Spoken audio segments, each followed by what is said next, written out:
What's up, everybody? It's Man of Low Moral Fiber here. My name's Luke, and in this video I'm going to be continuing my Overpower Level 8 Sniper Zer0 playthrough. We're about to go ahead and take on the next Headhunter pack, which is going to be the Son of Craw, or I don't know exactly what it's called, actually. I should probably look those up before I start these. But yeah, it's the one that takes place on Wham Bam Island, and so we're going to head there now. This Headhunter pack is probably the largest of all the Headhunter packs. The artwork is absolutely astounding.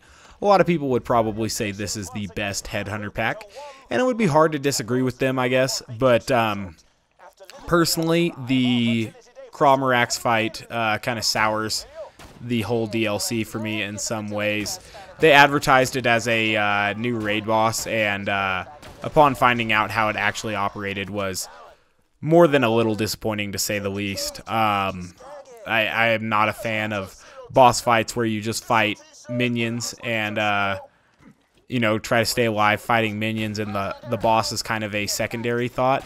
And that is definitely what goes on in this particular DLC with Craw fight. And so I'm not huge on that. I mean, Craw is just not a fun raid boss to fight in this particular DLC, so that kind of sours this particular Headhunter pack for me. Obviously, the rest of this Headhunter pack is really very solid, but not a huge fan of that, and as a result, it kind of, makes me think that this isn't the best Headhunter DLC. I did mention that I think the Valentine's Day DLC, the Valentine's Day Headhunter pack, is the best, in my opinion. Obviously, that's subjective, but that's the one I enjoy the most. This one would still make my top 3, I guess. I don't know. I'd put it, more or less tied at second with the Christmas one, the Mercenary Day one, which I guess I just kind of like because of the way that it has a easily farmable boss that a lot of people enjoy. I mean, I'm not too big into farming, but having that kind of loot pinata deal that it is, you have to go check the train for it. But I think that was a nice addition to the game. I don't think it's very smart that you can't farm for specific purple items in any way, shape, or form. And at least that's a good way to farm for purple items, I guess. This, I mean, the Craw fight, it's not fun. There's nothing fun about it. All the characters are going to have, like, almost the exact same time on Craw. Because he's got this staged boss fight with quote-unquote mechanics and stuff. And I guess that's what some people asked for and everything, but you can't think of anybody more wrong to listen to. It's just kind of a stupid thing.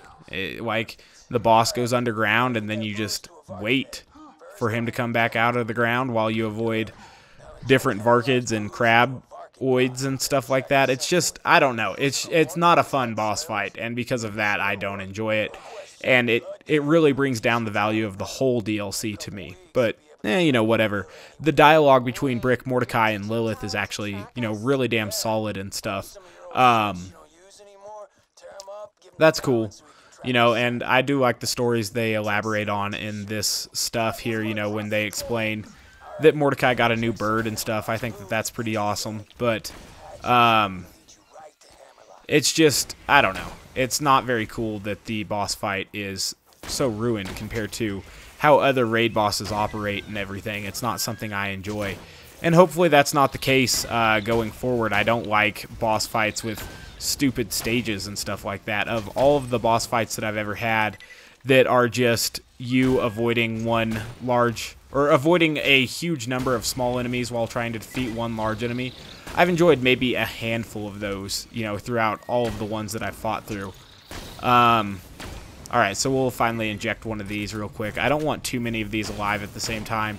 Some of these adult Varkids just fly around and cause damage over time, and they're not my favorite. So I'll try to keep it to, very minimal spawns of those if I can. So we'll come this way and we'll follow this Varkid around. He'll eventually be too drunk or something to lead us to the trail. This is definitely the longest mission leading up to the boss fight in the Headhunter pack of any of the Headhunter packs. That is absolutely for certain. So that's what we're doing right now, is following this little thing around. I don't know. If I was to pick my favorite, it would definitely be that Valentine's Day one. So, I'm going to kill some of these Varkets here so that none of them evolve. Or not many of them evolve, I guess, if I can help it. Ah, see, now we got that one there. Ooh. So, I'm also not a fan of how they added just multiple different damage over time adult Varkid types. It's, you know, pretty stupid to just force people to fight through massive amounts of damage over time like this, but that's what the people want, I guess. I don't know. It'll be interesting to see what happens with Borderlands 3, or how, you know, it will be designed and everything. It just seems like there's some people that want to pussify the game in some ways to, you know, make it easier to ruin, you know, any semblance of challenge that the game does possess. Like, there are people, you know, if you read certain forums that are saying that nerfing any item in this game is just stupid and that people can just not use an item if they don't like it. Well, what if you wanted to use the B shield in the way that it functions properly? You know, not to glitch it with multiple projectiles. You can't do that if it's completely glitched with any multiple projectile weapon. What if you wanted to use it in a, you know, like a semi-non-game-breaking way? Well, you wouldn't really have that option. You know, by making it only function in a game-breaking way, you take the option away to use it in a non-game-breaking way.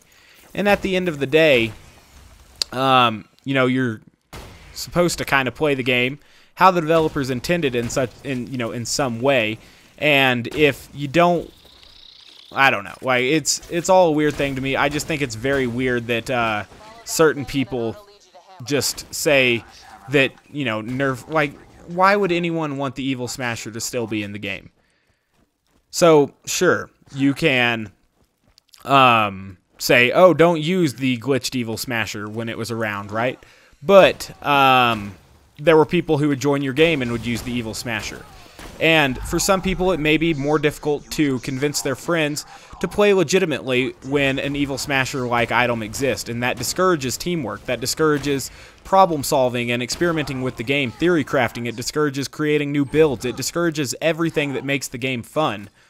Just so that a couple people who can't be bothered to tie their shoes can easily make it through the game. Like, if all games were balanced for the stupid, I don't know. That would just be a terrible thing that would make gaming a lot less fun. Like, if you really just want the game to let you walk over it, just get to level 50 and then play normal mode. Like, it's not that hard, I guess. I've always thought that normal mode and True Vault Hunter mode in Borderlands 2 were just an enormous waste of time as well. I don't really see a reason why anyone would think that, you know, we need to, and they spent a lot of time, you know, crafting the story and everything. And to be honest, the story feels like such a letdown in normal Vault Hunter mode. Like, nothing feels like a challenge. Nothing feels worth doing. Nothing feels epic. Nothing feels, you know, big. Nothing. It's all very easy feeling. It's just such a waste of time. And plus, the game's not really that fun when you don't have skill points or anything else like that. I don't enjoy the game prior to Ultimate Vault Hunter mode. That's why I don't upload True Vault Hunter mode footage or normal Vault Hunter mode footage on this channel. I think that would be boring, not only to watch, but especially to play. And I'm never going to do something that I, you know, find incredibly boring to play as on my channel. That would just be a huge waste of time to me. So now the Varkid that we were following went underground there, so we need to turn on the tunnel power, and we'll go over here to do that. I just hope that they make good design decisions going through to Borderlands 3. Obviously, I thought some of the design decisions made for Borderlands pre-sequel were atrociously misguided, and as a result, I don't play that game. I don't find it fun to play, I don't enjoy it, and as a result, I don't play it. And obviously, I'm a huge fan of Borderlands 2. So, another one of these damage over time sprayers. I like the ones that go underground, too. Those are the best ones. Alright, cool. So now we got to kill this one too. I don't know. The additional Varkid adult types, that's not a good thing. I don't understand why, but whatever. Maybe it makes it a little bit more difficult. That's excellent. Alright, so now we got to go deal with these pirates. They bring a whole bunch of characters back for this. I would like for Ultimate Vault Hunter mode to be available from the start. For them to give you an option, start at level 50 with a, rolled set of gear. And maybe they, like give you 8 guns, 4 shields, a few class mods, a couple relics, and you just get an opportunity to roll for that at the, character creation screen or whatever. And if you get something bad, you can say roll again, and it just gives you a completely random set again. And so that could be good, and then you could get into the game and farm whatever gear that you need and everything for your playstyle after you roll and get a certain amount of gear. But like, to force people to play through normal mode just seems like an insult to anybody who can, I don't know, count to 10 or something. It's a weird deal.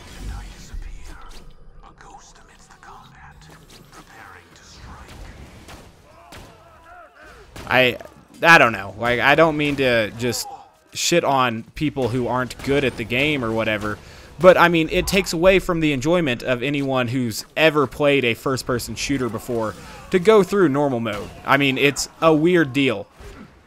And then True Vault Hunter mode as well. Like, you have to play the game for several tens of hours. Like, maybe not several tens of hours, but maybe, depending on how long it takes you to get to level 50 and beat the game a second time, that's how long you have to wait to get to, like, an acceptable difficulty. And it would just be a lot better if they had that available from the start. I don't see any problem with having it available from the start. The story is truly spoiled playing through it in normal mode or even True Vault Hunter mode. It's an absolute waste. You don't appreciate it. I don't know. It's a strange thing. Surely, some people aren't introduced to the game and need to learn the mechanics and everything like that. But I mean, Borderlands, the pre-sequel, was the 3rd game in the series, right? And it came out pretty recently after Borderlands 2, and a lot of the mechanics are very, very similar. And so they're expecting that a lot of the player base is going to be, the same as Borderlands 2, and that a lot of the people are going to know how to play the game. And, for them to make people play through normal Vault Hunter mode again. I mean, gee, what a slap in the face. I was insulted by that. And then Ultimate Vault Hunter mode, much like it was in Borderlands 2, was not even available at the launch of the game. That is just so poor. It's so bad. It would just be so much better if the game was, difficult from the start. Or at least somewhat challenging from the start. Maybe not even difficult, but I mean, a difficulty setting that is worth playing. I don't know. And there was a point in time at which games didn't make accommodations for people who couldn't, manage to play them. If you couldn't beat the game, so be it. That's how it should be, They don't really make certain cars easier to drive. It's not as if they're going to make, crap, I can't remember. They're not going to make an automatic Lotus, right? So I don't understand why they need to make this game, or why people want them to make Borderlands 2 so incredibly easy, or any Borderlands game. Why are people saying that they need to make the game easier? And there are people that don't want them to balance the weapons. It's a very strange deal. I guess because I'm getting to the end of this now, I'm reflecting on some of my wants and desires for future iterations of the game. But, I don't mean to belittle everything that other people would want. There's probably a way to accommodate both, except when it comes to the idea of balancing items. Items should be balanced. I think it's absolutely ridiculous that absorb shields can absorb rockets. I think that that is something that makes the game less fun to play as, even if you only, you know, choose for yourself to play in a certain way. You know, if your friends don't want to do anything other than simply rocket through everything, and then they're like, oh, we're done with the game now, we rocketed through. Well, that's not very fun, and it takes away from the lifespan of the game.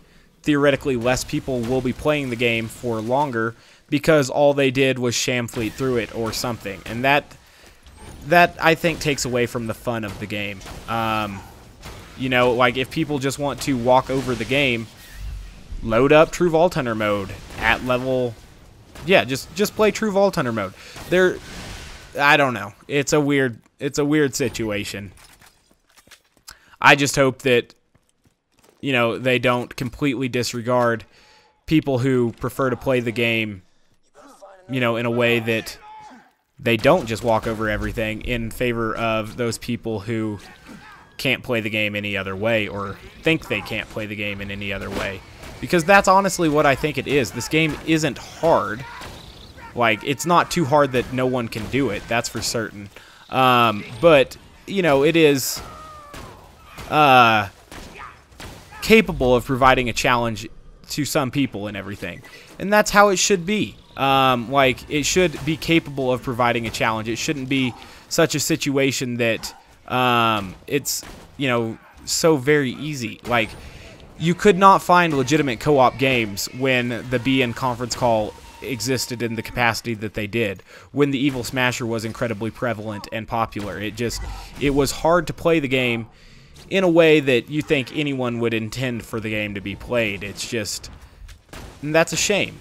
And as a result of that, I became nearly strictly a single player, and that's not really, you know, what Gearbox had as a vision for their game. People will be less likely to play co-op if people who play co-op just do dumb stuff like sham fleet all damn day long. So apparently there's a witch doctor over there ruining some stuff for us.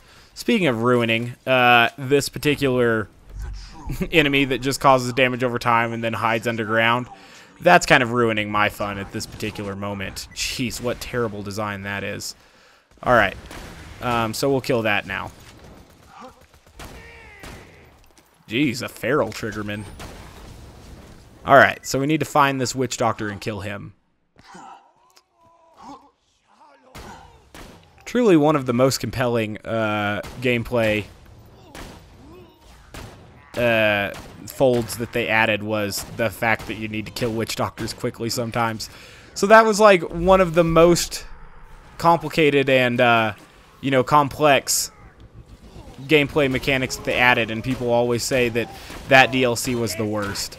That's so stupid. The Torg DLC is by far the worst. The Torg DLC is awful. Jeez, I don't want to deal with those things. Those little crab, or what were they called? Craw thumpers?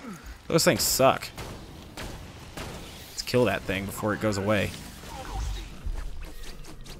Ugh, thank goodness the little craboids got in the way.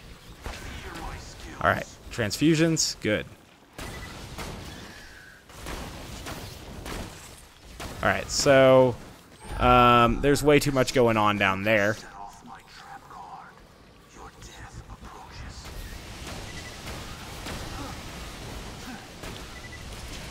Alright, so we'll continue to kill these little things. I guess I'm supposed to use shock on those crabs for whatever reason.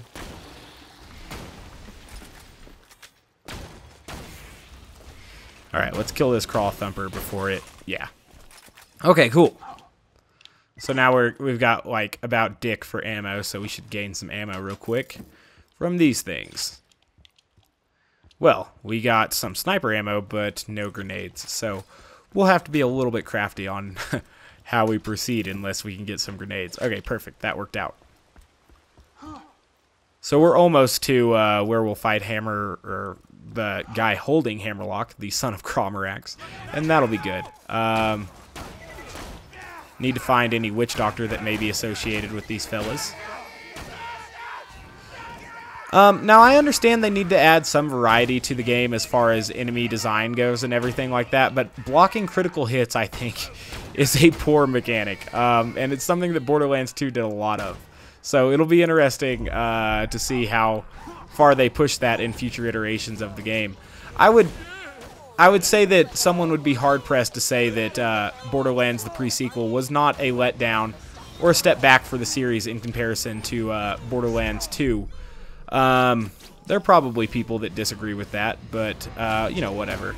I was also reading on the Gearbox forums that, you know, some people say that they don't want any of the gameplay aspects of Borderlands 1 changed in a potential Borderlands 1 remaster.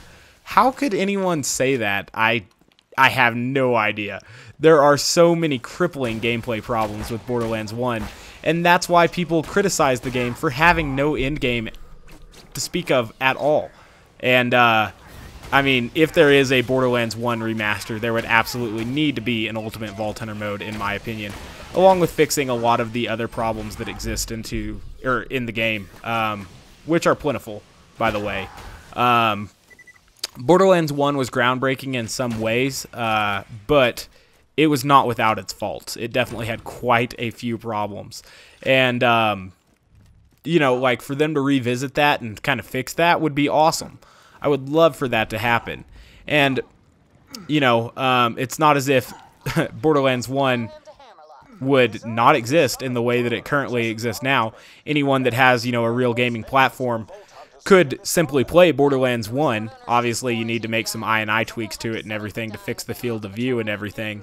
But, you know, they could still play Borderlands 1 how it exists now.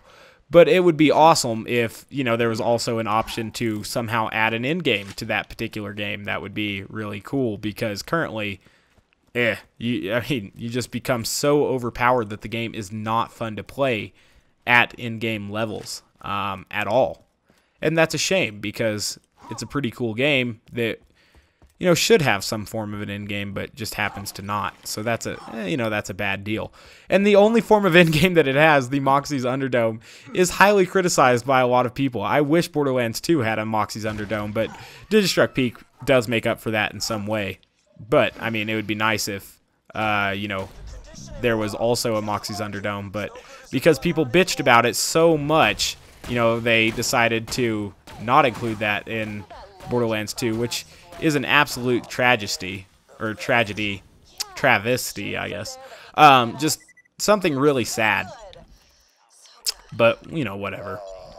I don't know. I would just like to see the game come out, if Borderlands 3 is to ever come out, which is obviously quite a long time down the road. They haven't even announced anything relating to it. But I would see it as an inevitability. I don't think we're going to get into a Half-Life 3 scenario where Gearbox will pull a Valve and just decide not to release Half-Life 3 because they don't need to, because they have an incredibly efficient game distribution method that can make them all of their money. No, Gearbox will eventually need to release Borderlands 3, and I think it will be coming, or at least announced, sooner than later. That's something that I expect to happen, but who knows? It'll be interesting to see how it all works out. This cinematic's well done. It's not as if the Son of Craw isn't pretty, or that I don't like his styling or anything like that. His mechanics wear me out. I don't see why people would think that is fun. Again, that is all subjective. Most of everything I'm talking about is subjective at the moment, but yeah. Obviously, I would like things to be best for me. That's how I would prefer things to behave. So we're going to go ahead and get ready to start hitting this guy. He's not that difficult before he reaches his invincible Son of Craw the invincible stage, which, you know, will happen in the next fight if we fight him again. We're not going to be fighting him again in this particular series because, like I said, I find that fight to be extremely not fun. In fact, I find this fight to be extremely not fun. It's, you know, they have raid bosses that are fun to fight, and then this guy is just not fun to fight. Let's just make him resist slag. That'll be awesome. Ugh, this is just bullshit. I don't know why people would find this fun, to be honest. Like, just running around and avoiding these little craboids while you fight this big guy. Why? Why are these things here? Why does he go underground and just chill? I don't understand what's fun about that.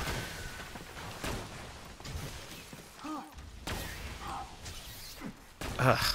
Like, see this. This is not a boss fight. This is a waste of time.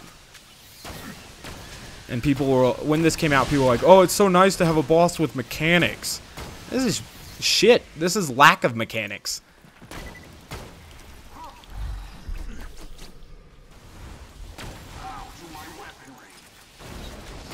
Alright, so the big thing came out again, and then we'll hit it a couple more times, and... Gotta love how it just completely ignored my slag grenade.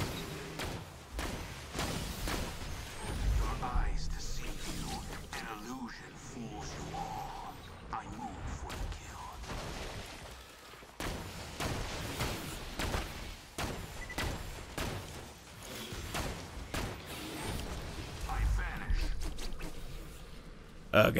This is not a fun boss fight. Plain and simple. Yeah. If I had a hide of Terramorphous, I'd killing blow this guy at the moment. I might have a hide of Terramorphous, to be completely honest. Whatever, it's probably easier just to shoot him. Jeez, take slag. Why? How is a mechanic that it just avoids slag half the time? Or more than half the time? Why is... That's not... Ooh, that's so stupid.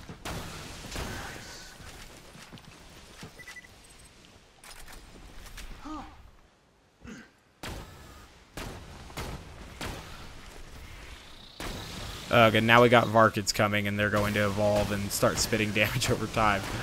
Why do they do this? And the main boss that we're supposed to be fighting is just underground doing nothing, I guess. You know what every raid boss could use more of? Badass Varkids. Varkids that fly around and cause fire damage over time as well. Those are things that we need. So now I'm going to die to damage over time, I guess. Oh, my.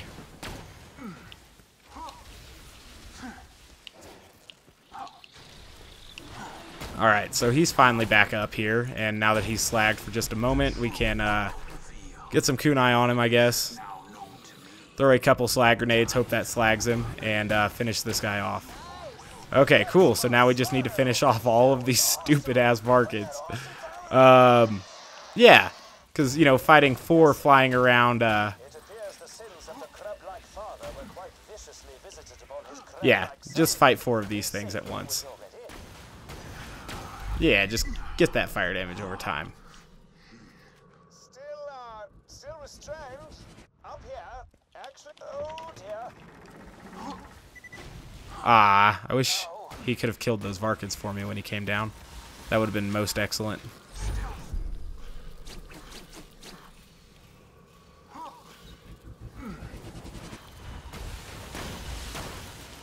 Ugh, these things are not fun to fight. At all.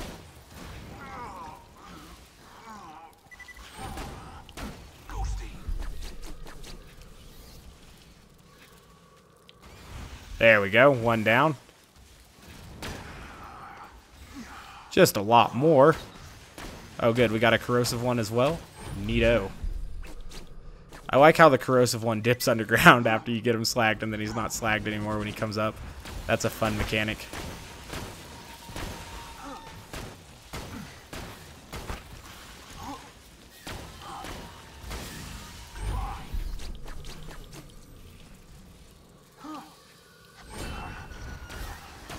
Apparently that didn't killing blow him, I guess. Alright, so now my shield's... Ugh, why?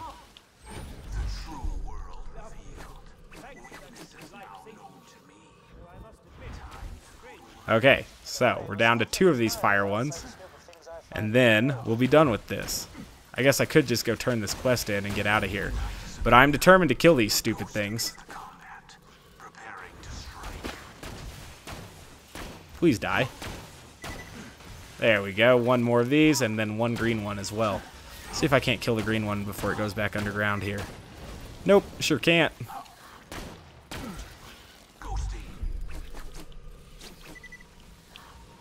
Alright. Please die. There we go. See, and this is all stemming from that one boss that we fought. You know how many enemies you have to kill after you kill Terra? 0 enemies. Like, occasionally 1 or so tentacles. Do you know how many enemies you have to kill after you kill Pete? Like, maybe a couple spider ants. Not a stupid amount of stupid damage over time causing Varkids. Like, that is not... whatever. Alright, so we talked to this guy. He gives us that. And now we have this. And we'll go through this. Well, I guess the quest to get to the boss wasn't quite as long as I thought it was. It's no longer than some of the other ones, so that's good, I guess. Hammerlock, come open this door.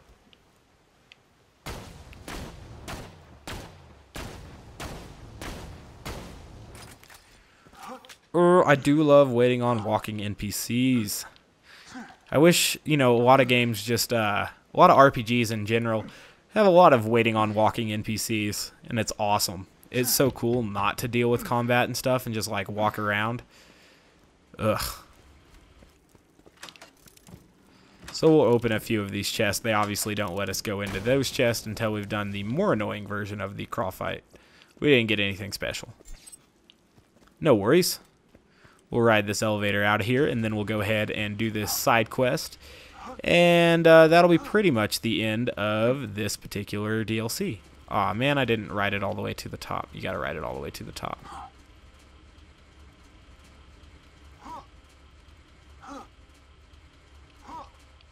The aesthetic of this DLC is awesome, though. I just wish the boss fight was better executed. So, now we're going to search all of these different 6 assassins that Sparky has sent to kill us, and then we'll kill Sparky, and that'll be awesome. This little side quest is pretty well done. They have these different side quests for each of, or different assassins for each of the Vault Hunters in this particular deal, and so that's kind of cool. Search Privilege Pavilion. So where is that? Is that down here? I forget where we go first. I know this is one of the places we eventually go. Do you remember Sergeant Yes. because he remembers you? How you deserted your post and went AWOL. He's ready to face all you Vault Hunters. Don't keep him waiting. Alright, and so the mystery of this is never truly explained. Basically all of these guys have already been killed by something or someone.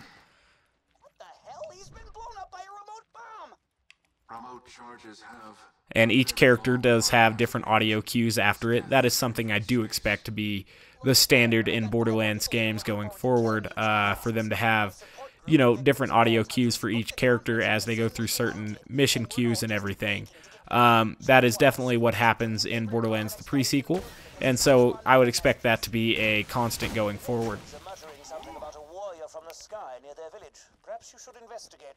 Alright, so we'll head over here now. The first time I did this, it took me a long time to find some of these, because they don't give you, like, exact locations of them, and you kind of have to guess a little bit, so that's okay. Once you know where they are, it is a pretty quick side quest. And the little treasure syringe mini or hidden quest in this particular DLC can provide some nice stuff. So we'll go ahead and kill these last 2 tribes folk. Ooh, I don't want to die. I may die. Somehow something died up here? Oh, is that thing. Alright, so now we need to figure out a way to kill this witch doctor without him killing us. Maybe I just need to aim right there. There we go. Now we're dealing decent damage to him. Okay, cool. And this is going to be out here. I forget who this one is. Gage, okay. He's here to avenge his niece in the most violent way possible. So, you know, be ready for that. Ah, yes, I've seen one of these totems before. Alright, so now we need a mask. I recommend a mask from one of their witch doctors. Hopefully, all of these enemies are dead and we can just kill the witch doctor. That'd be good. The fact that this witch doctor can actually be slagged should help us out.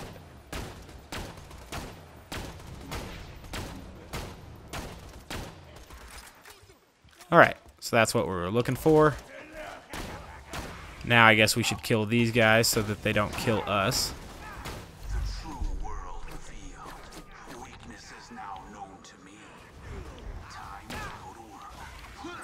Alright. Cool. Now we'll take the mask and we'll go back over there. So, after this, we're only going to have a couple side quests, the stupid listen to Grandma Torg and the Magic of Childhood. We'll do that one. And then I'm going to do a Digistruct Peak run, and then I guess this Overpower Level 8 Sniper Zer0 playthrough will have come full circle and be complete. So that'll be kind of cool. It's definitely, you know, proven at this point that you can make it through the entire game with just snipers, save for a very few set of specific instances, like that part where you have to use a Torg gun for Torg in that one Torg side quest. And also, I think I used the Twister for the kill enemies with E-Tech weapons, which is basically just kill enemies with splash. You could do that with the Pimpernel. It would just take a lot longer because you can't as reliably get splash damage kills as you can with the Twister. And so that one you can do with snipers. It's just harder to do with snipers. But that's okay. Yeah, the only thing you really can't do with Sniper Zer0 is that stupid mission where you have to kill enemies with the Torg shotgun. Because you have to use a Torg shotgun. But other than that, you can get through the rest of the game. It just requires a little bit of finesse. And we did the whole thing without a Moxie weapon, except for the Beard Makes the Man quest, where I did want to get the optional objective, and did use the Grog Nozzle for that. But other than that, played through with a strictly sniper loadout for this entire playthrough, which is pretty cool. I don't think there have been too many people who stick to just one weapon type the entire time. Obviously, Salvador would have no trouble doing it with Pimpernels, or not Pimpernels, excuse me, with pistols, because he could just use the Grog Nozzle and whatever, and, you know, not have any trouble with the game at all. Wow, there are a lot of these things about. Perhaps we'll kill them real quick, so that I don't... Oh my god, what is going on? We gotta figure out some way to recover some health or something here.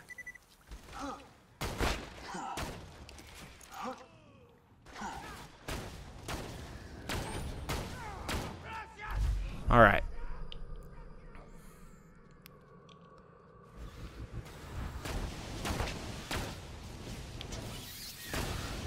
Oh, if that thing killed me jumping down from there, that would have been so bad. Oh well.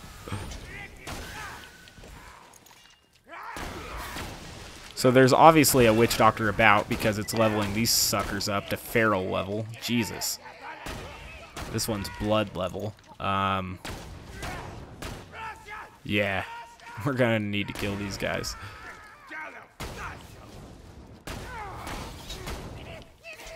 Okay.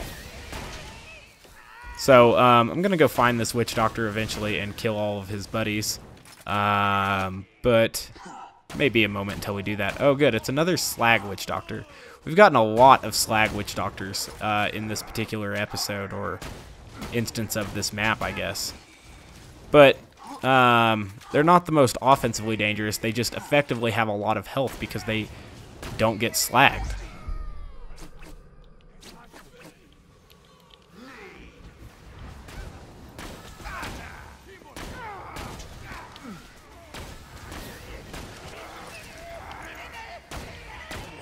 And then, after that, we will go find the next already dead assassin. Or whatever Sparky calls them. It's like a group of people wronged by Vault Hunters, I think he says. I don't know. He assembled an all-star team of losers. much like the Philadelphia Eagles. Haha. Fuck the Eagles. I'm just kidding, you know, I'm a Cowboys fan, but seriously, fuck the Eagles. They're traditionally a pretty solid team, though, despite the fact that they've never won a Super Bowl, making the NFC as a whole, the NFC East as a whole, look bad. Giants have obviously won their fair share of Super Bowls. Even the Redskins have won Super Bowls. The Cowboys have obviously won 5. So, Eagles are definitely, in comparison, a letdown to the rest of the teams in the NFC East. That's because Philadelphia sucks. Actually, Philadelphia is a kind of cool town. But, you know, fuck the Eagles. Can't really say that enough.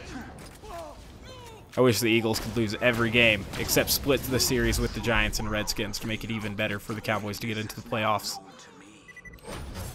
Next football season should be good. I really wanted the Clippers to win today, but they showed up and just literally shit the bed. They gave a true Vault Hunter performance against the Rockets, who were playing at a Ultimate Vault Hunter mode level.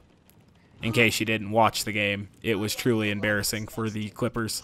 But, you know, that's what happens when you drop Game 6 at home when you have an opportunity to close out the series. So, I think in this one we have to, like, ride this thing up here in order to get to this next assassin or something. I don't remember. So we need to turn this thing on. And then we need to get onto that thing. And then that will take us up to this ladder. Perfect. Oh, a red chest here, too. Ooh. Okay. He got poisoned? What? Somebody is going around killing all the people I wanted to kill you, and that makes me very upset. He wanted a break. Now he can rest forever. But who poisoned him? And this is never explained. I wonder how this will be expanded upon in the future, this who went ahead and killed all of these guys. It'll be cool. I think we've gone through 3 of them so far, so we'll have 3 more to go through. I know where at least 2 of those are. Trying to remember where that 3rd one will be. Another witch doctor here. We'll try to kill this witch doctor before he levels up all of his buddies. And we'll succeed on that, I guess. Now we just need to finish these guys off. I was going to make a video on what I thought to be the most fun weapon in the game. If you guys can make a guess on what I'm going to choose for that, it could be a number of different weapons. I haven't actually decided exactly what I'll choose. I think I've decided, but it very well could be a number of weapons. So, we'll see.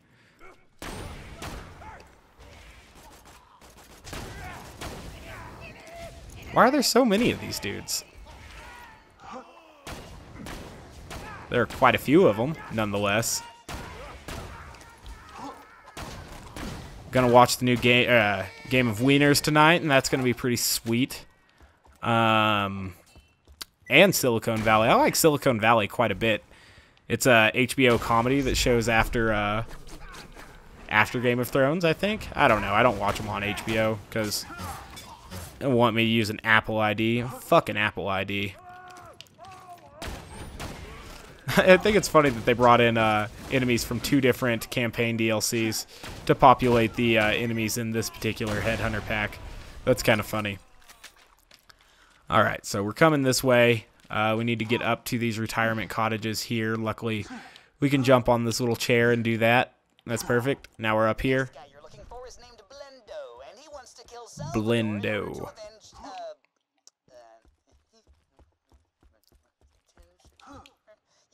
Everyone, you killed his entire bandit clan, Sally, all 150 of them. And Salvador's styling and story is kind of cool. I just don't enjoy playing as him because he's so overpowered. Yeah, why do people even need the game made easier when Salvador exists?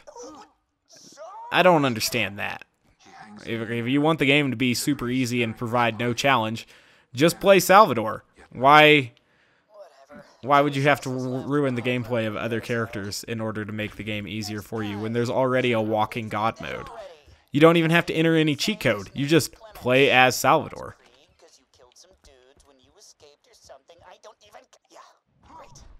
monsters. Alright, so yeah, the last two are in here. That makes sense. Trying to catch a monster. Oh, the irony. I got one assassin left, Jagoffs. Just go find his corpse already. So yeah, I got no idea what's going on with this last guy. I think he wants Zero dead, but I didn't really understand anything he said. I'm assuming that Zero's assassin killed everybody. Or, no. I think Zero just went and killed everybody when no one was looking. I swear I am gonna figure out who did this. I understand it. A message sent and received. Mercy is coming. That's awesome. Zero's dope. Getting chumps to do my dirty work. Alright, so we're gonna kill this Sparky dude now, and that'll be the end of this.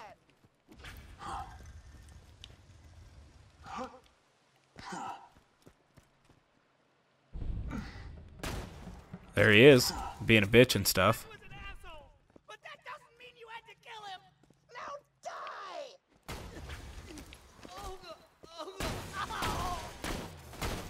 Jeez, get wrecked, dude. Disappear. We'll go ahead and killing blow him.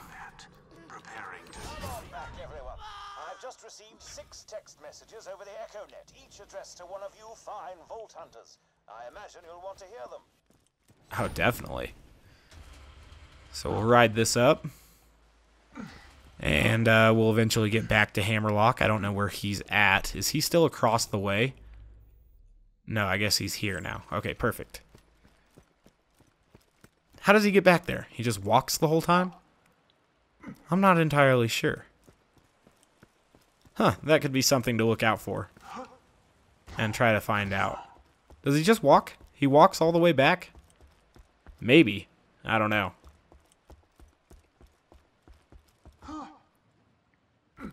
I'm unsure about that. I wonder how they got him there. Maybe I'll play through this again to figure out.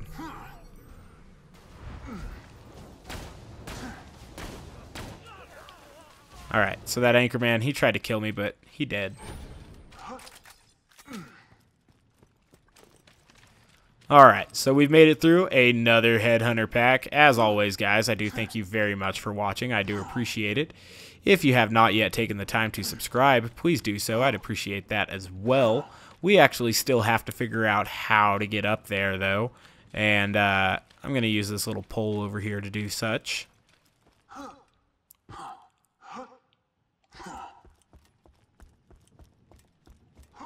Alright.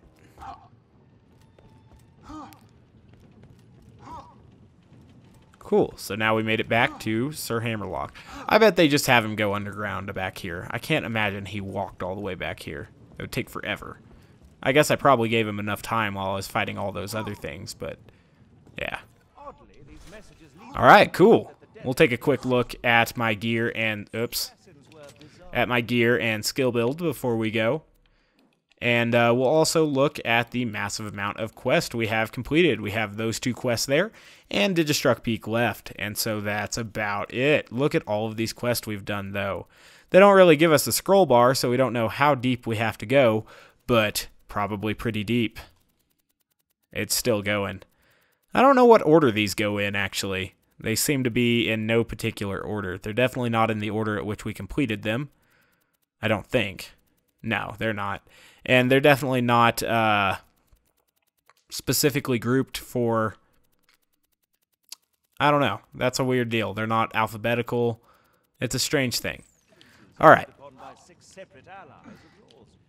Here, this message was addressed to you. 201. Oh, that's irritatingly cryptic. That is indeed irritatingly cryptic. I don't know whether or not they're ever going to expand on that. I hope they do. So, one more time, guys, thanks for watching, and I do hope to catch you next time. Bye, guys!